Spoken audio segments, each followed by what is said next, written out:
Padala ng kabaong o bulaklak ng patay sa taong may utang sa kanya, arestado ng NBI. At job fair, inilunsad ng Migrant Workers Department sa Tarlac.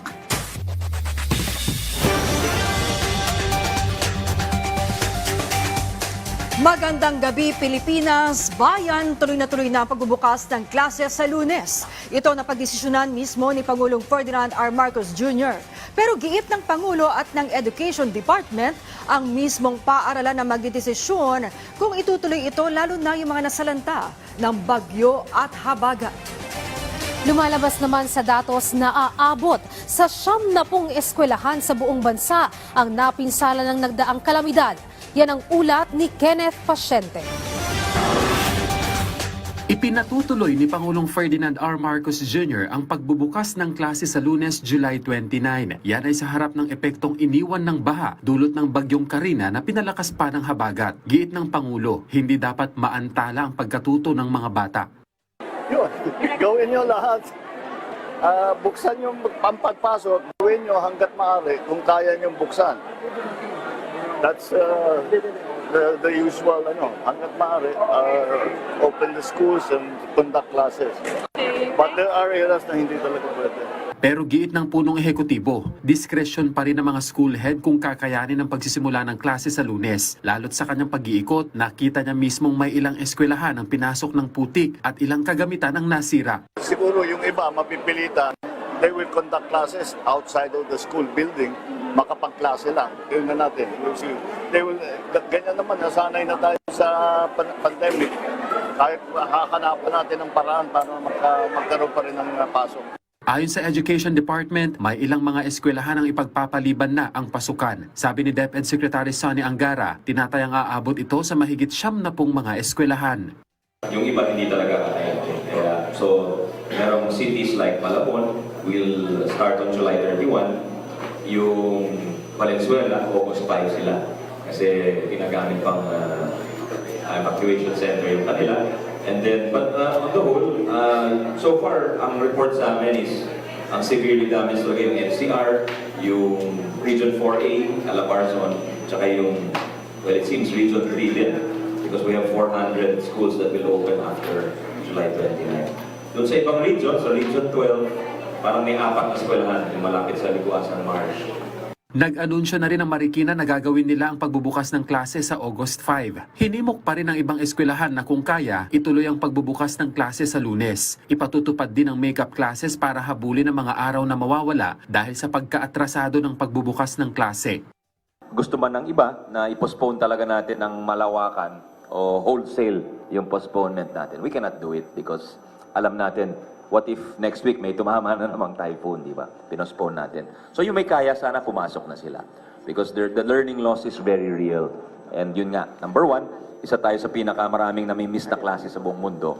At habang inaayos pa natin yung tinatawag na digital divide o yung abilidad natin magkaroon ng distance learning, kailangan doon pa rin tayo sa traditional methods.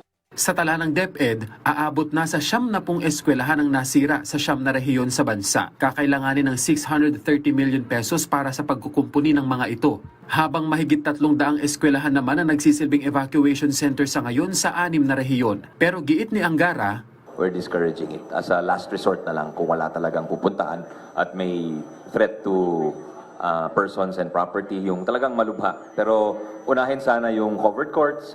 Nakaset forth yun sa department order na inisyu natin kahapon.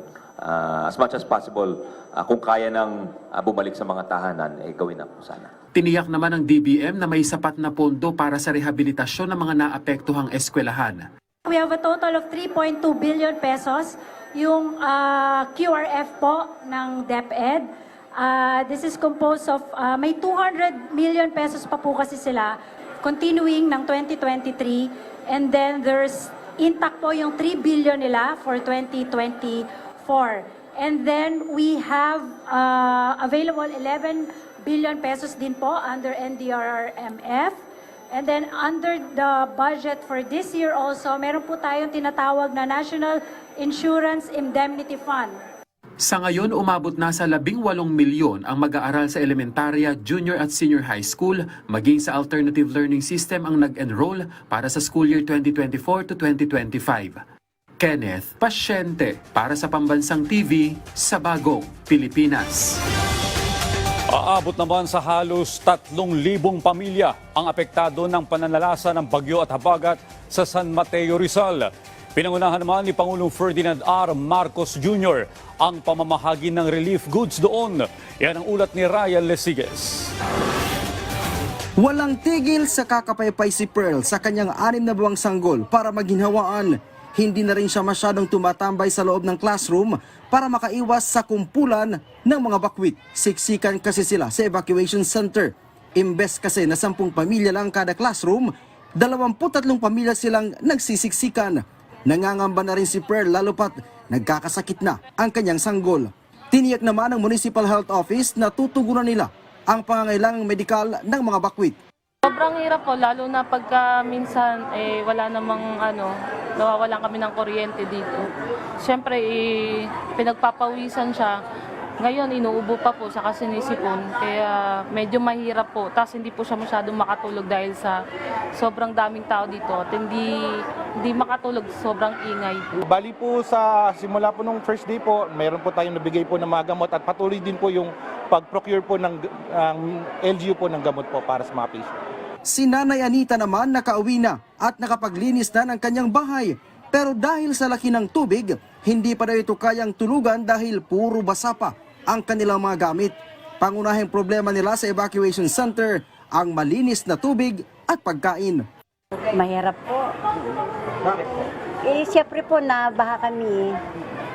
Hindi po kami masyado makakilos, yung makapagbihis na maayos, makapagpaligo dahil wala po dito tubig. Humupa na ang mataas na tubig baha dito sa San Mateo, Rizal. Pero karamihan sa mga residente dito ay nananatili pa rin sa iba't ibang evacuation center. Kwento ng ilan sa kanila, natatakot pa daw silang bumalik sa kanilang mga bahay dahil mayat-maya pa rin ang pagbuhos ng ulan. Sa San Mateo Elementary School, halos 700 pamilya ang pansamantalang nakikisilong dito. Katumbas ito ng halos 1,300 individual. Pero sa kabuuan, umaabot sa halos 3,000 pamilya o higit 13,000 individual ang apektado sa buong San Mateo. Kanina, pinangunahan ni Pangulong Ferdinand Marcos Jr. ang pamamahagi ng relief distribution sa mga apektadong residente sa San Mateo, Rizal. Kasama ng Pangulo sa pamamahagi ng family food packs si DSWD Secretary Rex Gatchalian. Personal ding inalam ng Pangulo ang sitwasyon ng ilang bakwit na ilang araw nang nananatili sa mga evacuation center. Kahapon, isinailalim na sa state of calamity ang buong San Mateo.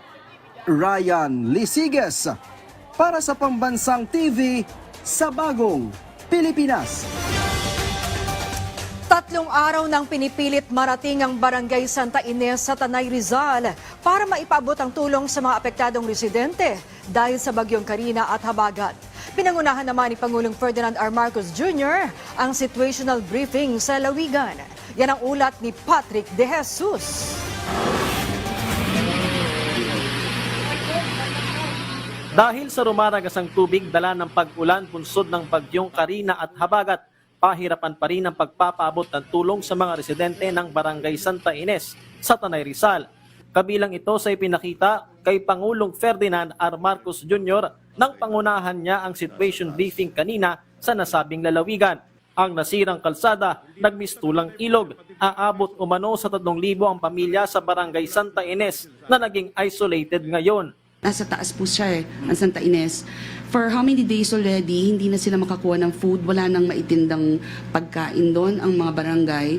We have been trying to every day. In fact, today, nag-attempt pa rin kaming akyatin. What's the problem?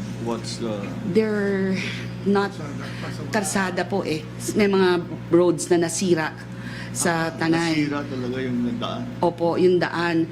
So they were saying that parang aerial po ang tinitingnan nila. Pinatututukan ito ng Pangulo, kaya't ipinag-utos niya ang deployment ng lahat ng magagamit na asset ng gobyerno para maipaabot sa lalong madaling panahon ang pangailangan ng mga residente roon, gaya ng pagkain, tubig at mga gamot.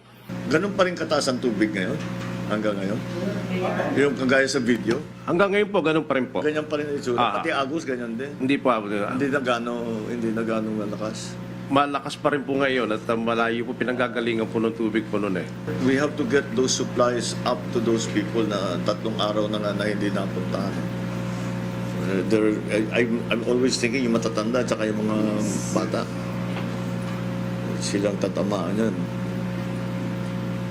So let's find a way to do that. I'll call up DND rin, AFP, baka pwede mga helicopters for the meantime, airlift. Yes, sir. Hanap tayo ng Airlift. Yes, sir. magparating tayo ng pagkain doon. Yes, sir.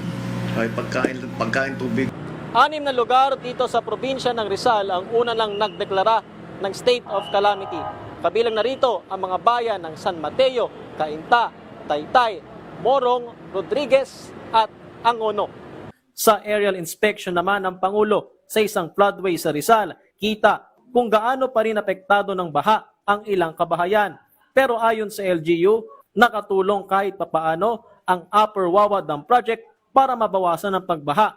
If without it, I feel that most likely San Mateo and Montalban would be down, and definitely Marikina and parts of Quezon City and even Pasig would be affected because of Laguna Lake. Mr. President, actually, we have submitted last year to the DPWH.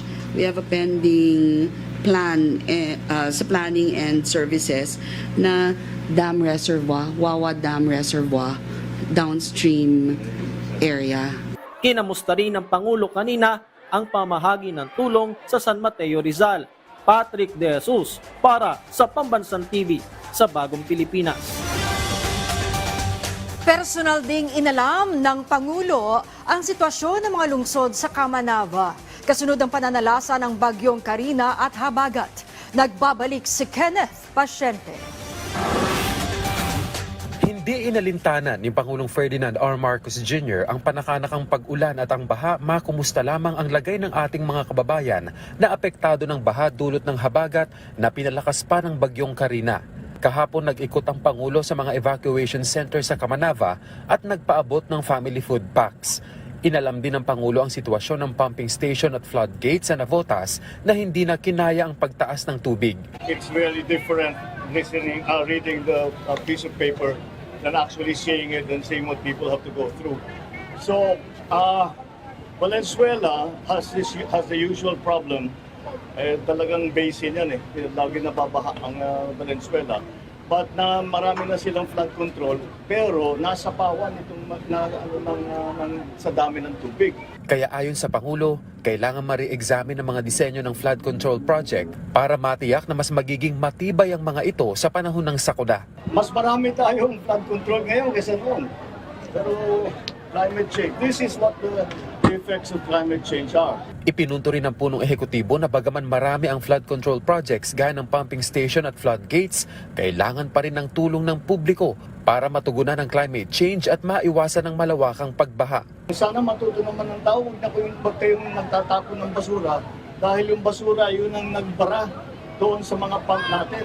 Kaya hindi kasing effective na pwede. At ngayong alam na ni Pangulong Marcos Jr. ang aktwal na sitwasyon, mailalatag na anya ng mabuti ng pamahalaan ang kinakailangang aksyon at tulong. Now that I know what the situation is, where the areas are that need the most, we'll be putting together already the release packages for the LGUs. Here in NCR, not only NCR, in Region 3, in Calabarzon, NCR, marami nang tumawag sa akin kanina umaga pa. So we'll put that all together so that we can go to DBM and tell them to release this already para magamit na ng ating mga local officials. Tiniyak naman ng punong ehekutibo ang whole-of-government approach sa naging epekto ng kalamidad. Katunayan, mag-iikot ang Pangulo ngayong araw sa Calabarzon, partikular sa Quezon at Rizal. Kenneth Pasyente para sa Pambansang TV sa Bagong Pilipinas. Kasabay ng katatapos lang na ikatlong State of the Nation address ni Pangulong Ferdinand R. Marcos Jr. kung saan ibinahagi ng punong ehekutibo ang mga napagtagumpayan at mga susunod pang plano nito sa pagpapaunlad sa sektor ng agrikultura. Hinihiling ni AGA Party List Representative Nicanor Briones kasama ang mga magsasaka at mga mangingisda na maisakatuparan na ang Anti-Agricultural Economic Sabotage Act na ginawang priority bill ni Pangulong Marcos. Aniya, sa paraang ito ay mapangangalagaan ang Estado mula sa mga economic saboteurs at mapoprotektahan ang mga lokal na magsasaka at mangingisda. Dumating na sa Japan si pambansang kamao Manny Pacquiao para sa kanyang laban kay Rokia Ampo sa linggo, July 28. Maglalaban ang 8 Division World Champion boxer na si Pacquiao at ang dating K1 champion na si Ampo sa loob ng 3 rounds sa main event ng Rizin 3 sa Saitama Super Arena, Japan. Boxing rules ang napagkasundoan ng dalawang kampo. Kaya naman, anumang paglabag sa mga ito tulad ng pagsipa ay magriresulta sa multang $5 million. Samantala, magtatagpo ang dalawa sa 152-pound catchweight.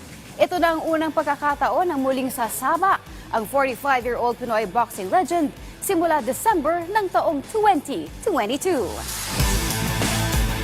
Namamayagpag ang All Filipino Esports Club na Omega Empress sa nagpapatuloy na Mobile Legends Bang Bang Women's Invitational Tournament sa Riyadh, Saudi Arabia. Yan ang ulat ni Rafael Bandairel. Pasok na ang pambato ng Pilipinas na Omega Empress sa playoffs ng 2024 Mobile Legends Bang Bang Women's Invitational. Yan ay matapos nilang talunin ang Net Angels ng Myanmar sa group stage ng nasabing torneo nitong Huwebes ng gabi. Ito na ang pinakamalaking edisyon ng MWI dahil bahagi ito ng idinaraos na Esports World Cup sa Riyadh, Saudi Arabia.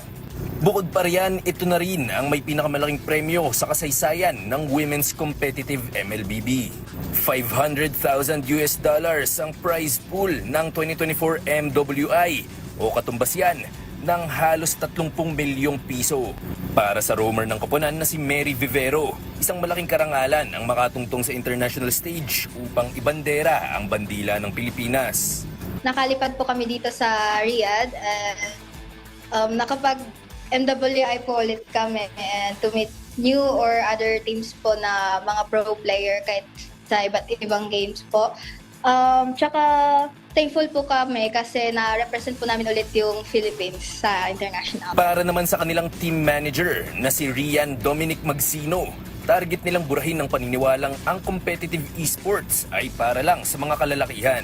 As a Smart Omega Empress, we want to dominate the female MLBB scene. At the same time, we want to prove everyone that we can also compete with male MLBB players. Unang assignment ng Omega Empress sa playoffs ang Gaming Gladiators ng Malaysia. Magaganap ang bakbakang ito ngayong Biyernes, alas 10 ng gabi. Rafael Bandairel para sa Pambansang TV sa Bagong Pilipinas. Ika nga sa isang kasabihan, try and try until you succeed. Yan ang pinatunayan ng national team rower na si Giovanni Delgaco na matapos ang 7 taon niyang karera. Naging kauna-unang Filipina rower na lalaro sa Olympics. Yan ang ulat ni Daryl Oclares.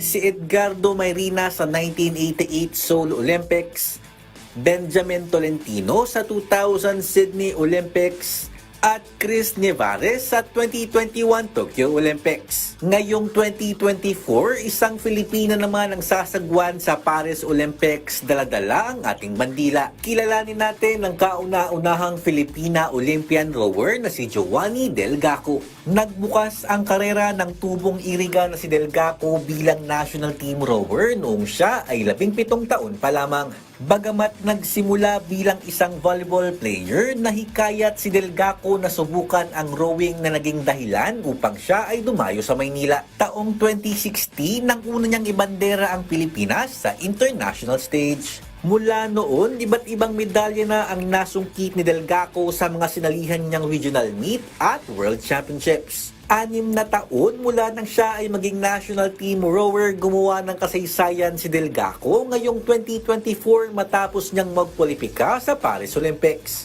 Ito ay kasunod ng kanyang 4th place finish sa women's single sculls ng 2024 World Rowing Asian and Oceania Olympic Qualification Regatta na idinao sa Cheongju, Korea nito lamang Abril. Sa ngayon po parang hindi pa rin nagsisingin sa utak ko na qualify nga ako sa Olympics. So sa ngayon po excited na ako sa darating na Olympics and kikita ko yung sarili ko hanggang saan talaga ako dun. Sa loob ng 7 minutes at 49.39 seconds, tinapos ni Delgaco ang karera sapat para sa ika-4 na pwesto. Kalakip nito ang karangalan na maging kauna-unahang Filipina rower na sasagwan sa Olimpiada. Siyempre po, sobrang laking bagay po sa akin kasi ako nga po yung pinakaunang babae na qualify dito sa sobrang tagal. 1989 po nag-start yung rowing. So ngayon 2024, mga 38 years bago may na-qualify na babae. So, sobrang po talaga na-overwhelm ako na ako yung pinakaunang na-qualify talaga sa Olympics. Ngayong taon, umayon ang alon kay Giovanni upang makapasok siya sa Paris Olympics. Subalit simula pa lamang ito ng kanyang patuloy na pagsagwan upang makamit ang mailap na Olympic medal. Ako po si Joanna Delgaco, isang rower at Olympian na lumalaban para sa bayan. Darilo Clares para sa Pambansang TV sa Bagong Pilipinas. Hati ang reaksyon ng mga kababayan natin sa ipinatupad na price freeze ng pamahalaan sa ilang pangunahing produkto kasunod ng pagdeklara ng state of calamity sa ilang lugar dahil sa bagyong Karina at Habagat. Yan ang ulat ni Vel Custodio. Pinasok raw ng baha ang negosyong restaurant ni Joshua nitong pagsalanta ng bagyong Karina. Kaya naman malaking tulong raw ang price freeze sa pagbubukas muli ng kanyang restaurant. Yung price freeze ay nakakatulong sa negosyo namin. Mas lalo na yun, nagre-recover kami dahil nagsara kami ng mga 2 araw. Para naman kay Aling Ana, malaking tulong din sa pagbabudget ang tigil taas presyo sa itlog. Oo naman, pabor naman. Pabor naman kasi pag tumaas pa, kawawa naman yung naghahanap buhay. Mahigpit na binabantayan ng Department of Trade and Industry ang mga presyo ng mga pangunahing bilihin na naka-price freeze. Kabilang sa mandatory price freeze ang gulay, karne, bigas, itlog, tubig, instant food, gatas, kape, sabong panlaba, gamot at kandila. Layo nito na panatilihing abot kaya ang mga presyo ng mga bilihin lalo na para sa mga lubhang naapektuhan ng bagyo. Epektibo ang tigil taas presyo sa NCR, Batangas, Cainta Rizal, Cavite, Pinamalayan Oriental Mindoro, Bataan at Bulacan. Pero kung positibo ang opinyon ng mga mamimili sa price freeze, may pangamba naman ng ilang mga nagtitinda kagaya ni Aling Mary Jane. Siyempre malulugi kung hindi kayang i-adjust yung nakakaano naman sa mga mamimili. Yung tamang tamang presyo lang din. 2 araw lugi. Yung mga unang paninda natapo kasi walang mamimili, masisira. Nag-aalangan din siya sa supply na ibabagsak sa Balintawak Market para ngayong araw. Ang sabi, yung supply po ba ganun pa rin? Stable pa rin naman po yung supply? Tingin ko ngayon hindi. Medyo siguro kukulangin kasi yung iba nalubog sa baha. Ganun. Pero tiniyak naman ni DTI Secretary Alfredo Pascual na mananatiling affordable at accessible ang mga pangunahing pagkain para sa mga nasalanta. Binigyan babala rin ng DTI ang mga negosyo laban sa price gouging o hindi makatwirang pagtataas ng presyo. Kabilang din dito ang mga hotel at transient homes. Maaaring bisitahin ang price bulletin ng DTI online o ang official social media page para sa bantay presyo. Vel Custodio para sa Pambansang TV sa Bagong Pilipinas. Good news naman para sa mga motorista. Posible namang magpatupad ng rollback sa presyo ng langis ang mga oil company sa susunod na linggo. Batay sa oil industry sources ng PTV, inaasahang mababawasan ng 1 peso and 3 centavos ang kada litro ng gasolina, 96 centavos sa kada litro ng diesel at 94 centavos sa kada litro ng kerosene. Ito'y pagtataya pa lamang na posibleng magbago pa sa mga susunod na araw. Hindi naman pinalampas ng ilan nating kababayan sa Tarlac City ang ikinasang job fair ng Department of Migrant Workers kung saan tampok ang iba't ibang trabaho sa bansang Austria. Yan ang ulat ni Bian Manalo. Mahigit 20 taon nang nagtatrabaho bilang pharmacist sa isang drugstore sa Tarlac City si Rachel Sagkal. 2 ang anak ni Rachel habang nagtatrabaho naman bilang production operator sa isang pharmaceutical company sa Maynila ang kanyang mister.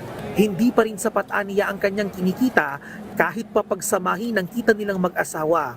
Kaya kinukonsidera na rin ni Rachel ang maghanap ng trabaho abroad. Kulang pa rin, kaya kailangan mag-abroad para magkaroon ng additional income. Hindi na niya pinalampas ang pagkakataon na mag-apply nang malamang may job fair ang DMW sa kanilang lugar na nag-aalok ng mga trabaho sa ibang bansa. Lalo pa at target niya ang mga bansa sa Europa. Kasama rin ni Rachel ang kanyang mister sa pag-a-apply. Nagpapasalamat ako sa DMW.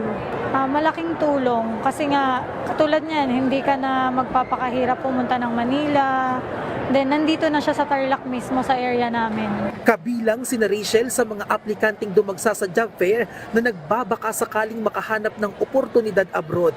Lumagda sa isang kasunduan ang provincial government ng Tarlac at mga kawani ng Federal State of Upper Austria na layong makapagpadala ng mga manggagawang Pilipino sa Austria mula sa probinsya.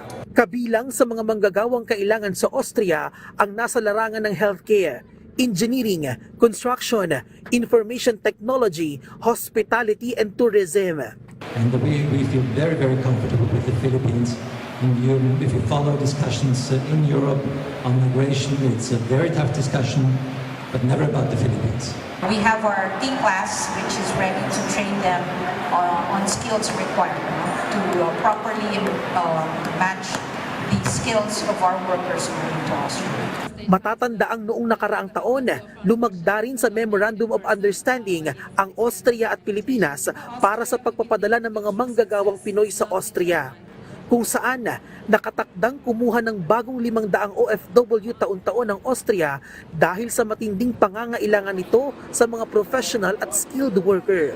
At sa darating na Oktubre, inanunsyo ng DMW na bubuksan na nila ang Migrant Workers Office sa Vienna, Austria. At doon mapapadali yung pagbigay ng serbisyo hindi lamang sa ating mga OFWs, kundi dito sa mga employers na willing kumuha ng ating mga Filipino workers.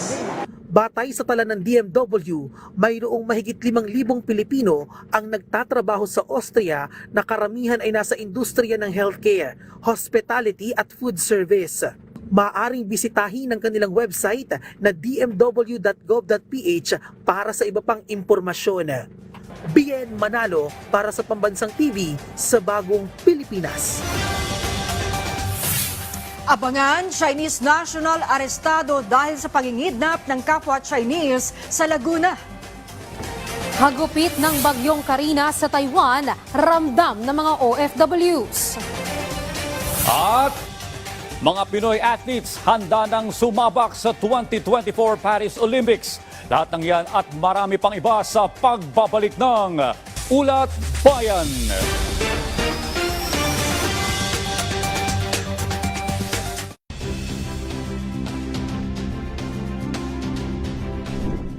Finally, we have connected the power grids of all 3 major island groups.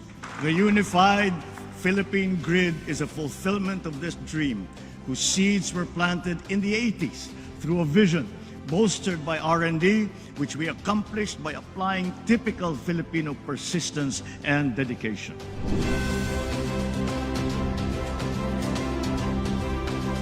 Tara, lumikha! Dahil nalalapit na mag-back to school, samahan ang Artsy Squad gumawa ng cool roll-up marker organizer. Let's try single-stroke drawing together. Matututunan naman natin sa Recycle kung paano gumawa ng paper bag gamit ang lumang dyaryo at magazine. Sining ang magniningning dito sa Artsy Craftsy. Sabado, alas 10:30 ng umaga. Dito lang sa inyong People's Television.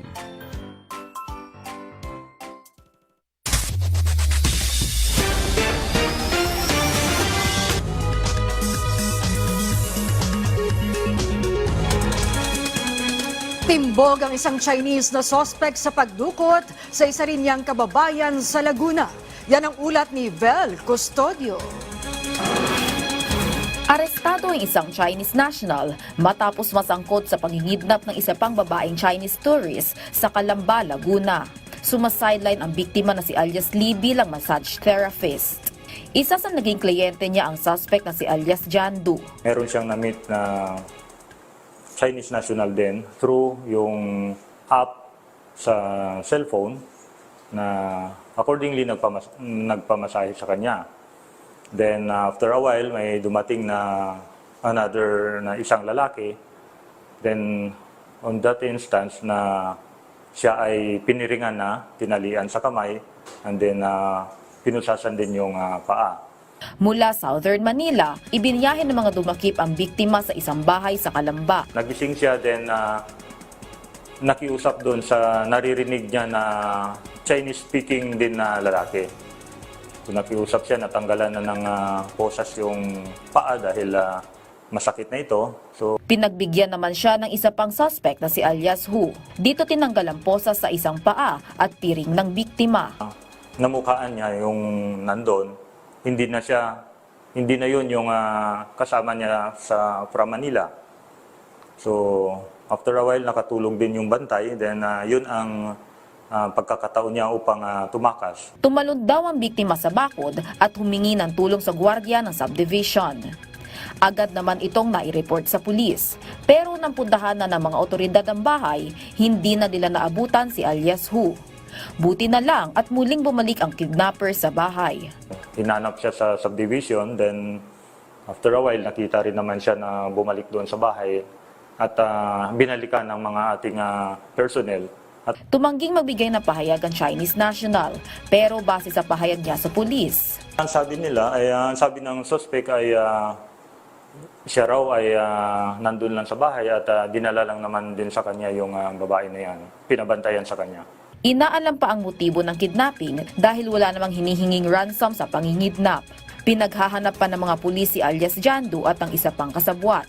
Haharapin ng suspect ang kasong kidnapping at serious illegal detention. Vel Custodio para sa Pambansang TV sa Bagong Pilipinas. Naaresto na ng National Bureau of Investigation ang may-ari ng isang online lending application na nagpapadala umano ng ataul at bulaklak ng patay kapag na-delay ang pagbabayad. Narito ang ulat. Pinagmumura nila ako. Tapos kung ano po sinabi sa akin. Andyan po yung pagdadalan daw ako ng kabaong. Pero bayad naman po ako. Walang tigil na pananakot at pagbabanta sa buhay. Ito ang naranasan ni Nanay Teresita matapos niyang mangutang sa isang online lending app na 24H peso. Ang malala pa, sa 3,500 pesos na inutang niya, 1,900 pesos lang ang nakuha niya.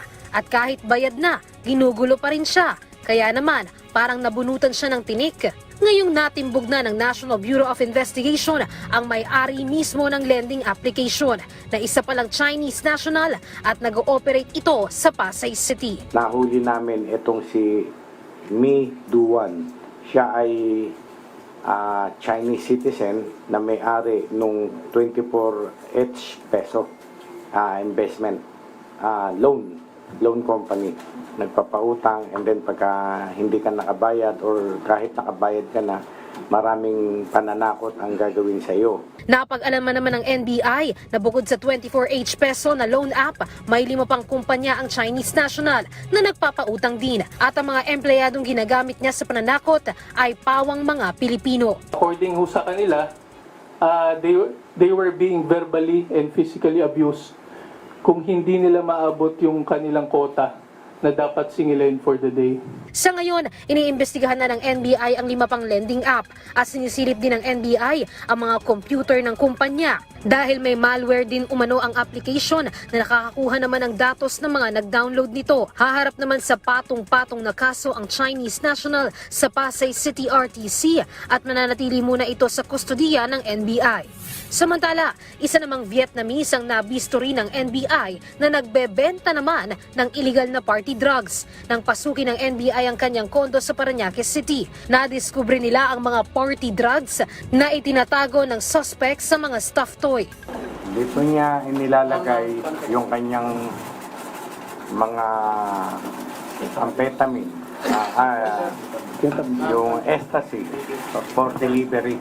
Kaya hindi mahalata. Ito, mga ganito rin ito. So, yan ang style niya to deliver these drugs sa kanyang mga clients. Patong-patong na kaso ang isasampa sa Vietnamese. Nakikipag-ugnayan na rin ang NBI sa Bureau of Immigration dahil may hawak umanong 9G visa o working visa ang suspect. Nahuli rin naman ng NBI ang dalawang suspect sa pagpatay naman ng mag-ina sa Quezon City noong June 2024. Isa sa suspect ay jail officer pa sa Bureau of Corrections. Unang pinatay ang nakababatang biktima sa sasakyan. Saka kinidnap naman ang ina nito at hiningan ng 5 milyong ransom ang pamilya. Kalaunan, pinatay din ng mga suspect ang ina. Naaresto ang mga suspect sa Cavite.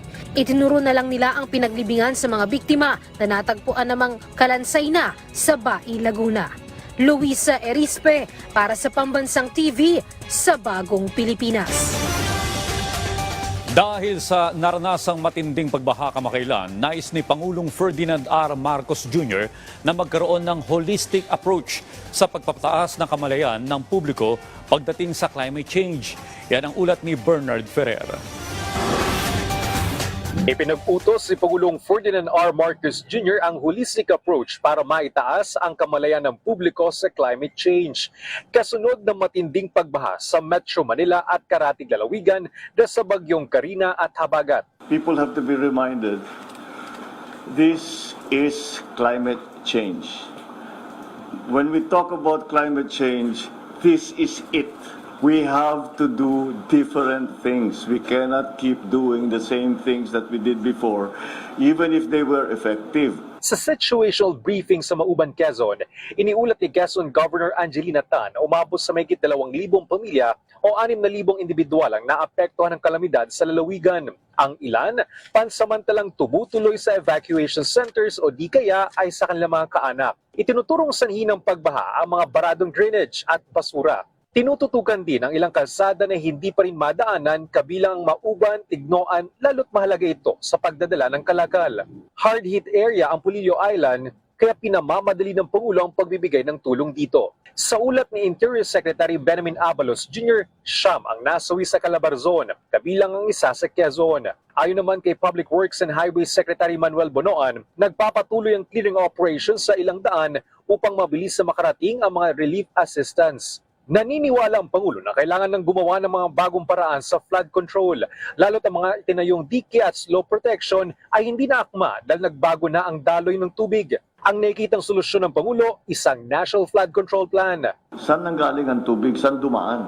Anong gagawin natin para harangin yan? Para at least i-impound, whatever, kung ano ba yung magiging plano.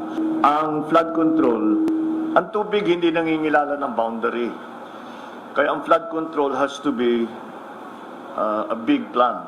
Hindi pwedeng isang bayan lang dito, isang bayan lang doon. It's going to have to be a national plan. Kinilala naman ng Pangulo ang pagtutulungan ng iba't ibang kagawaran at local government units upang mabilis na maipatupad ang tulong at programa sa taong bayan sa gitna ng kalamidad. Bernard Ferrer para sa Pambansang TV sa Bagong Pilipinas. Nagkasada ng investigasyon ng Kamara ukol sa matinding pagbaha na naranasan sa Metro Manila at ilang karatig probinsya. Ayon kay House Speaker Martin Romualdez, layon nitong matukoy kung saan nagkaroon ng problema para hindi na maulit pa. Yan ang ulat ni Mela Lesmoras. Iimbestigahan na ng Kamara ang matinding pagbaha na naranasan sa Metro Manila at mga karatig probinsya dulot ng Super Typhoon Karina at Habagat. Ayon kay House Committee on Metro Manila Development Chair Rolando Valeriano, dapat magpaliwanag ang ilang ahensya tulad ng DPWH at MMDA kung bakit hindi kinaya ng ating flood control systems ang naging buhos ng ulan sa rehiyon. Inaasahan din ng komite na magbibigay ng kanilang ulat ang iba pang ahensyang nakatutok sa paghahatid ng tulong sa ating mga kababayan tulad ng DSWD para matukoy ang kanilang long-term plan hinggil sa mga sakuna. Itinakda ang pagdinig sa July 31. Sabi ni House Speaker Martin Romualdez, suportado niya ang investigasyon. Siyempre naman, that's part of our oversight functions.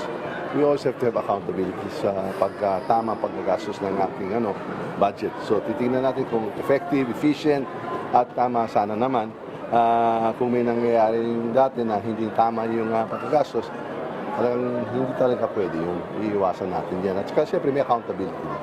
Bago ang disaster hearing, nakatakda namang i-turnover sa Lunes ng Department of Budget and Management sa Kamara ang 2025 National Expenditure Program na siyang magiging basihan ng Kongreso sa pagbuo ng panukalang pambansang pondo para sa susunod na taon. Sabi ni Romualdez, isa sa mga bibigyang prioridad nila sa 2025 National Budget ay ang pondo para sa disaster response. Handang-handa na kami. In-anticipate natin kasi may proseso naman yan. May budget call na ilang buwan pa. Kaya handang-handa kami.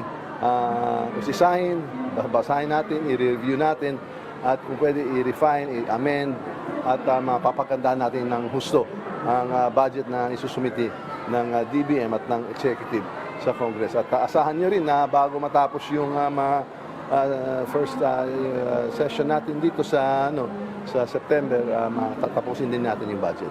Ang iba pang kongresista, una na rin tiniyak na sila'y magtutulong-tulong para makapagpasa ng pambansang pondo na tutugon sa pangangailangan ng mga Pilipino. Pagsapit ng Agosto, inaasahang aarangkada na ang pagbusisi ng mga mambabatas sa panukalang pambansang pondo. Melalas Moras para sa Pambansang TV sa Bagong Pilipinas. Scenario-based preparedness para sa Department of Science and Technology. Mahalagang pagtuunan ng pansin ang paghahanda sa posibleng pinakamalakas na magiging epekto ng isang kalamidad para maibsan ang dalang epekto nito. Yan ang ulat ni Rod Lagusad. Prepare for the maximum hazard or impact. Bagyo man, lindol o iba pang kalamidad. Ito ang binigyang diin ni Department of Science and Technology Secretary Renato Solidum Jr. na dapat pagtuunan ng pansin sa paghahanda sa mga kalamidad. Pare-pareho lang naman po yan ng ang paghahanda, but the crucial thing is we are able to understand the highest impact or the scenario, the damage scenario or impact scenario that the hazard can cause. Ayon sa kalihim, mahalaga na gawin ito. Kaya siya mismo, advocate ng tinatawag na scenario-based preparedness pagdating sa kung anuman ang posibleng mangyari. Just like sa sports ng boxing, kapag ang kalaban mo ay heavyweight, dapat heavyweight din ang preparation mo. Ang kahandaan ng mamamayan would be the same, but how serious the society should prepare for would now be involving the whole of the community pag nalalaki mga event. Halimbawa, pagdating sa lindol, una nang binigyang diin ng PHIVOLCS na bawat lugar sa bansa ay may tinuturing na the big one at hindi lang ito tumutukoy sa lindol na maaaring mangyari sa Metro Manila. There are bigger ones out there. So we really have to inform the public. And isa yun sa ginagawa namin, informing the public through interviews, through lectures, and we conduct also walk the fault activities. So we are engaging with the LGUs para maalam nila. Paliwanag ni Bacolcol, may mga active fault at mga trench na may kapabilidad na makapag-generate ng malakas na lindol sa iba pang mga lugar. Pero hindi tayo dapat matakot o maalarma. Sa halip, ayon sa PHIVOLCS, makakatulong ito sa ating paghahanda sa sakuna. Lalo't wala pang teknolohiya ang may kakayahan para malaman kung kailan tatama ang isang lindol o tsunami. So kailangan natin ng more proactive approach in the design of the structures that we have for not only for earthquakes but for climate change triggering more rainfall. Marami ng scenario, marami ng data, marami ng way of looking at things ngayon than before. So dapat we should graduate from preparing small scale events to large scale events. Yun ang challenge natin. Mahalagaan niya na tingnan kung paano mas magiging madali makarecover mula sa pananalanta at makakatulong dito ang mga teknolohiya para maibsan ang epekto ng mga kalamidad. Rod Lagusad para sa Pambansang TV sa Bagong Pilipinas. Nilinis ng isang grupo ang sandamakmak na basura sa Cebu City. Samantala, nananawagan naman sila sa publiko na makipagtulungan para maresolba ang ganitong problema na nakakaapekto sa kalusugan at kalikasan. Yan ang ulat ni Jessie Atienza. Hindi na bago para sa mga residente sa Barangay Pasil ang makapal na basurang ito na umabot na sa Pampang. Pero ngayong araw, isang dayuhan ang nanguna sa paglilinis nito. Ang Australianong si Mike Smith. Aniya, mahigit isang taon na silang naglilinis ng mga basura sa iba't ibang bahagi ng bansa at ito na ang ika-29 na lugar na kanilang sinadya. I don't want anyone to live like this. When the day we came down, there were kids swimming in the ocean here, just covered in rubbish. And I have an 18-month-old daughter back home in Australia, and I just couldn't even imagine my daughter swimming in water like that. So it was really heartbreaking to see kids in that kind of condition. And so we just said we got to clean this up for these kids and for everyone. Ayon kay Smith, malaki ang responsibilidad ng mga mamamayan sa tamang waste management, lalo na sa mga residenteng nakatira malapit sa mga ilog kung saan dumadaloy ang tubig na may dalang basura papunta sa dagat. Like, it's not just the people of Pasil are not responsible for all this rubbish. It's all flowing down from the Guadalupe River. And so we've visited right to the top of the Guadalupe River in the mountains, and the water is crystal clear and there's no rubbish. And as you come along the Guadalupe River and get closer to the city, there's more and more rubbish, the water gets dirtier and darker, and this right here is the mouth of the river. So literally any person who lives along the Guadalupe River is responsible for this. It's not just these people here. Kasi yung basura galing sa bundok. Pag malaki ang ulan, or malakas yung ulan, papunta dito sa amin yung basura nila. Pagkatapos ng ulan, pundo na sa amin yung mga basura. Sa loob ng 10 araw, nakakuha ng halos 200,000 kilo ng basura ang grupo ni Mike at ng mga tumulong sa kanila. Kaya naman, panawagan nila sa lahat. I think it starts with companies, right? Because the companies are the ones who are producing this plastic and making money out of this. And there are lots of alternatives now other than plastic. So all of these companies who are making these things need to have a look in the mirror and realize that they're making money by destroying our planet. And then individuals need to have a think about this stuff as well and try and buy alternatives. And if they have to buy this stuff, it needs to go in the rubbish bin, not on the street, not in the river, not on the beach.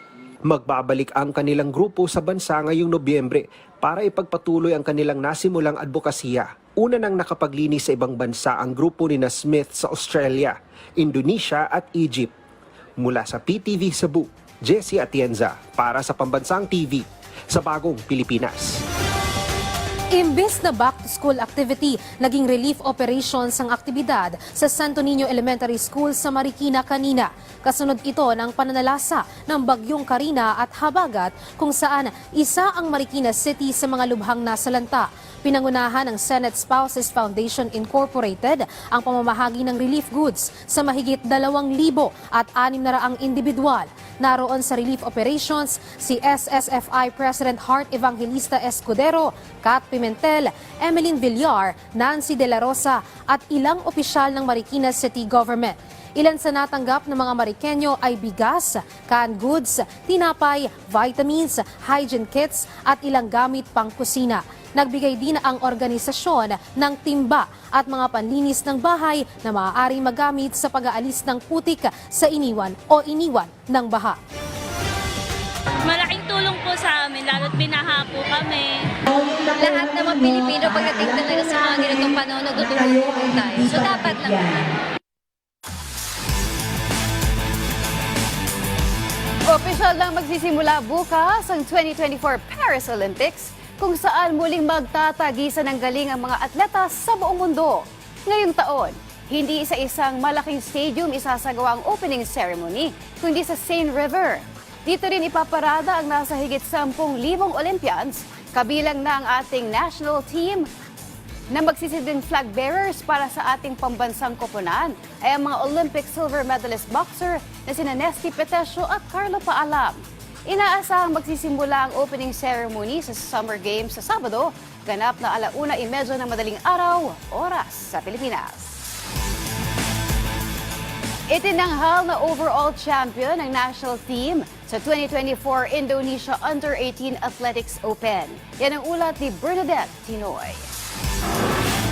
Humakot ng gintong medalya ang pambansang koponan sa katatapos na Jogja 24 Indonesia Under-18 Athletics Open na ginanap sa Yogyakarta, Indonesia. Nasungkit ni Jericho Kadag ang gintong medalya sa men's 1,500 meter run, 2,000 meter steeplechase event, at 5,000 meters na may personal best na 16 minutes and 3.42 seconds. Nagpakitang gilas din si Lauren Batalya matapos maibulsa ang gold medal sa girls 800 meter run, 400 meter hurdles, at 400 meters event na may personal best time na 57.31 seconds. Ginto rin ang nakuha ni John Clinton Abetong sa boys 400 meter run sa oras na 48.51 seconds, habang ikalawang pwesto naman na nakuha ni Pai Durden Wangkay sa parehong event na may personal best na 49.36 seconds. Bukod sa run event, nagpamalas din ng galing ang national team sa discus throw, kung saan napasa kamay ni Courtney Jewel Trangia ang gintong medalya at Ana Bianca Espinilla sa javelin throw. Dahil dito, Pilipinas ang itinanghal na overall champion sa patimpalak na may 9 na ginto, 1 pilak at 1 tansong medalya. Lubos naman pinagmamalaki ng Philippine Sports Commission ng husay na ipinamalas ng mga atleta na maibanderang watawat ng bansa sa nasabing international competition. Bernadette Tinoy para sa Pambansang TV sa Bagong Pilipinas. Ilang oras bago ang pagsisimula ng 2024 Paris Olympics, inanunsyo ni world number 1 tennis player Jannik Sinner na hindi na siya tutuloy sa nasabing torneo. Kasunod ng rekomendasyon ng doktor matapos ma-diagnose ang 22-year-old player ng tonsillitis. Hindi naman itinanggi ng Italian star ang pagkadismaya niya na hindi makapaglaro sa Olimpiada at hiniling na suportahan pa rin ang mga delegado mula sa bansang Italia. Nito lang Enero nang masungkit ni Jannik ang kanyang unang Grand Slam title matapos manalo sa 2024 Australian Open. At yan ang latest sa mundo ng palakasan. Ako si Meg Siozon ng inyong Pambansang TV sa Bagong Pilipinas. Pinangangambahan naman ngayon ng Philippine Coast Guard o PCG ang posibleng oil spill mula sa MT Terra Nova. Maaari kasing makapinsala ito sa kalikasan katulad ng nangyari sa Oriental Mindoro noong nakaraang taon. Yan ang ulat ni Clazel Pardilla. Natagpuan na ng Philippine Coast Guard ang MT Terra Nova, ang lumubog na marine tanker na may lulang higit 1 milyong litrong industrial fuel o langis. Nasa 34 na metro ang lalim, higit 3 nautical miles mula Limay, Bataan. Naglalabas ngayon ng oil slick o manipis na langis mula sa makina ng barko. Hindi ito ikinababahala ng PCG. Mas pinangangambahan ng ahensya ang posibleng oil spill o pagbulwak ng 1 milyon at 400,000 litro ng langis mula sa tangke ng barko na maaring makasira sa kalikasan. Higit na mas marami kasi ang karga ng MT Terra Nova kumpara sa 800,000 litro ng langis na kumalat mula sa MT Princess Empress at nakapinsala sa mga coastal communities sa Oriental Mindoro na karaang taon. We're racing against time na ma-siphon natin yung langis para ma-avoid natin yung environmental catastrophe. Posibleng kumalat ang langis sa coastal community ng Metro Manila, Cavite, Bulacan at Pampanga sa bahagi ng Manila Bay. Naglagay na ng mga oil dispersant, boom at floating barrier ang PCG para abatan ang posibleng oil spill. Nakaantabay na rin ang 3 malalaking barko ng Pilipinas para tumulong. Nakipagpulong ang PCG pagsipsip ng langis. Aabot sa 7 araw ang pagkolekta ng langis. Kung maganda yung panahon, nakaready na yung mga divers para makita natin kung nasaan posisyon yung barko, kung nakatagilid, nakatayo o nakataob. Kasi it would matter a lot pag alam natin dun sa operations ng siphoning. Ikinakasa na ang joint investigation ng Marina at PCG sa insidente. Titingnan natin kung may mga protocol na violate at mayroong mga decision making na hindi tama. Kailangan pa rin natin i-check yung mga documents. Sa impormasyong nakalap ng PCG, walang warning advisory nang tumulak ang barko mula Bataan pa Iloilo. Pero sinalubong ng masamang panahon sa bahagi ng Nasugbu, Batangas at nasiraan ito. Sinubukan pang magpasaklolo sa isa pang barko pero naputol ang tali kaya nawala ng kontrol ang cargo tank at tuluyang lumubog. Na-rescue ang 16 na tripulante ng oil tanker habang isa ang namatay. Kalay Zalpardilia para sa Pambansang TV sa Bagong Pilipinas. Isinumite na ni Pangulong Ferdinand R. Marcos Jr. sa Commission on Appointments ang nominasyon at ad interim appointments ng ilang opisyal.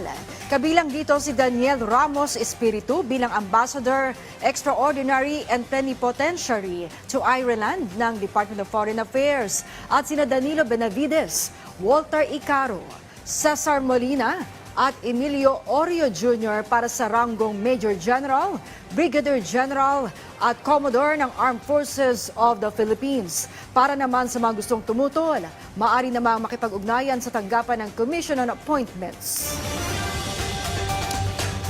Tiniyak ng liderato ng Kamara na patuloy nilang babantayan ang sitwasyon sa Metro Manila kasunod ng pananalasa ng Super Typhoon Karina at Habagat.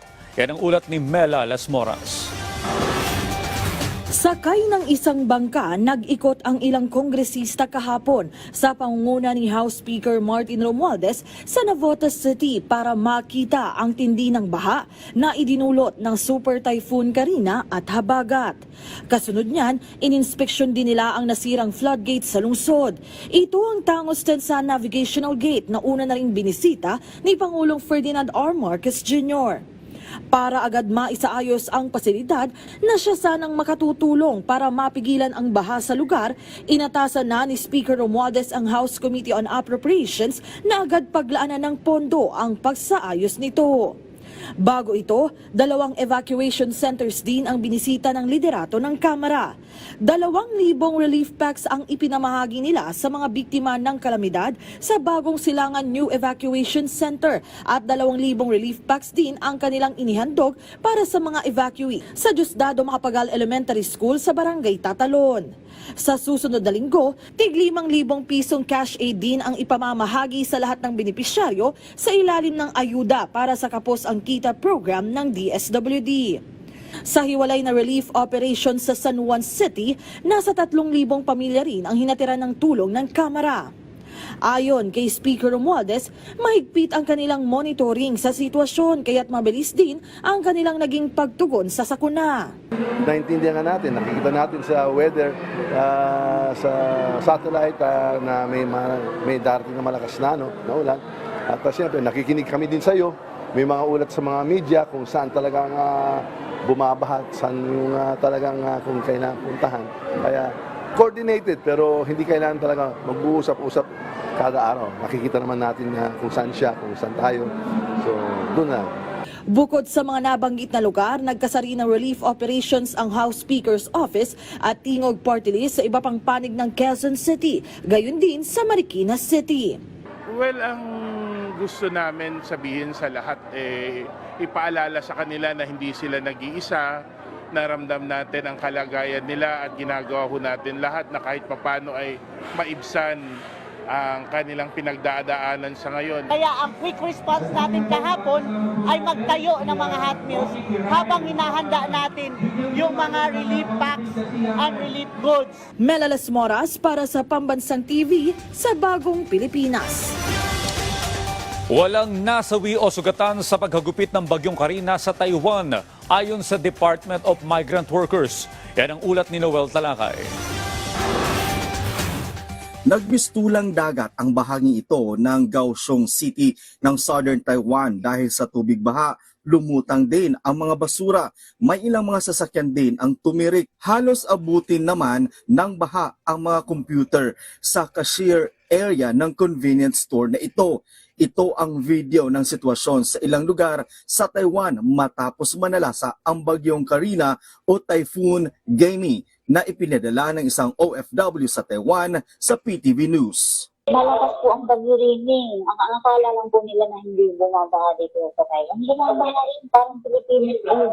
Kwento ni Nina, sa 8 taon niyang pagtatrabaho sa Taiwan bilang caregiver, isa ang bagyong Jamie na pinakamalakas na kanyang naranasan doon. Suspended rin daw ang mga pasok sa trabaho at eskwelahan, bawal din ang lumabas ng bahay.